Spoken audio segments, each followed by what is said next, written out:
Bonjour à tous et bienvenue dans ce nouvel épisode de la Bold Academy. Aujourd'hui, on va voir ensemble un sujet stratégique pour ton business. Préserver la propriété intellectuelle quand on négocie avec des tiers. Imagine qu'un client souhaite que tu ajoutes des éléments spécifiques au logiciel SaaS que tu proposes pour s'adapter à ses besoins spécifiques. Tu réalises que ces éléments pourraient aussi être utiles pour d'autres clients.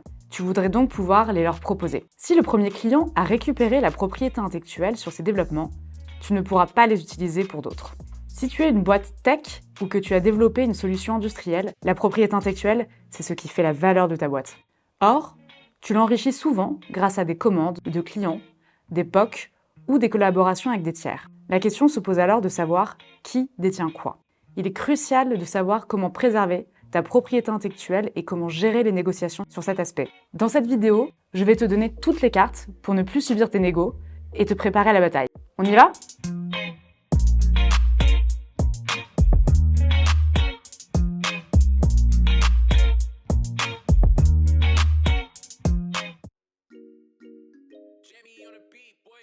La seule vraie question à te poser avant d'entamer une négociation, c'est ce que tu veux en tirer. Juridiquement, tout est possible. Mais toi, qu'est-ce que tu veux faire ? Il est essentiel de bien définir tes objectifs pour déterminer ta stratégie de négo. Pour t'aider à définir ce que tu veux, tu vas devoir partir d'un mapping à partir de 3 grands domaines. Les fonctionnalités, les secteurs, le territoire. Pour les fonctionnalités, ici, il faut penser à applications pratiques, business, des développements et des avancées que tu vas faire. Ils sont réalisés pour un besoin spécifique, mais ils pourraient sûrement être réutilisés pour d'autres applications. Tu dois te poser différentes questions. Qu'est-ce que tu as déjà ? Il faut déterminer clairement ce que tu as développé avant ta collaboration avec ton partenaire ou ton client. Qu'est-ce que tu développes en custom ? Il est très important de définir clairement les éléments développés spécifiquement pour ton partenariat. Est-ce que tu veux garder des éléments ou des développements pour toi ?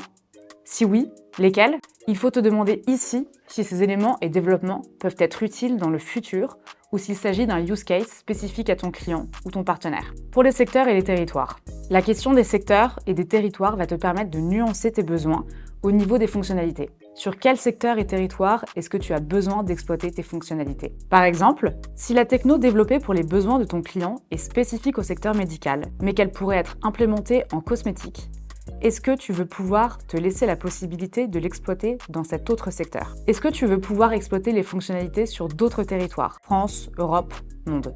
Une fois que tu te seras posé toutes ces questions et que tu auras listé tes fonctionnalités et les secteurs territoires dans lesquels tu veux les exploiter, tu auras une image plus claire de ce que tu attends de la négociation. Ensuite, pour obtenir ce que tu souhaites, tu as différents outils pour encadrer la propriété intellectuelle. Pour mettre en œuvre ton outcome idéal de négociation, tu as différents outils à ta disposition. On va les voir ensemble. Globalement, tu vas pouvoir jongler avec 2 notions, la licence et la cession. Il peut évidemment y avoir des nuances, mais pour simplifier, avec une licence, tu loues et avec une cession, tu vends. Avec la licence, tu restes propriétaire des droits de propriété intellectuelle, mais tu autorises ton client ou ton partenaire à utiliser les éléments qui font l'objet d'une protection par des droits de propriété intellectuelle, c'est-à-dire des développements informatiques ou les solutions techniques que tu as développées. Je vais te montrer comment on peut moduler et adapter une licence qu'on accorde à un tiers. Tu peux déjà déterminer les conditions financières de la licence, son pricing et les modalités de versement, par exemple en one-shot ou en mensuel. Tu peux adapter la durée de la licence, tu peux la donner pour une durée fixe qui se renouvelle ou une durée indéterminée que chacun peut arrêter à tout moment. Dans tous les cas, quand elle s'arrête, tu récupères la propriété intellectuelle. Tu peux déterminer sur quel territoire la licence est accordée. Tu peux décider d'accorder à ton partenaire une licence exclusive ou non exclusive.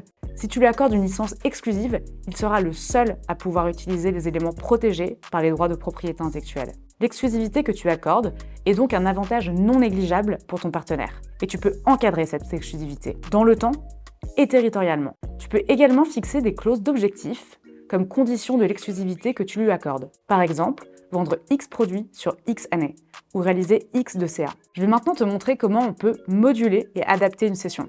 Là aussi, il y a une multitude d'options. Tu peux notamment encadrer le territoire de la cession, le fait que la cession est réalisée à titre exclusif ou non. Si la cession est exclusive, tu peux encadrer les modalités de l'exclusivité, par exemple conditionner des objectifs de CA. Tu peux même dans certains cas encadrer la durée de la cession.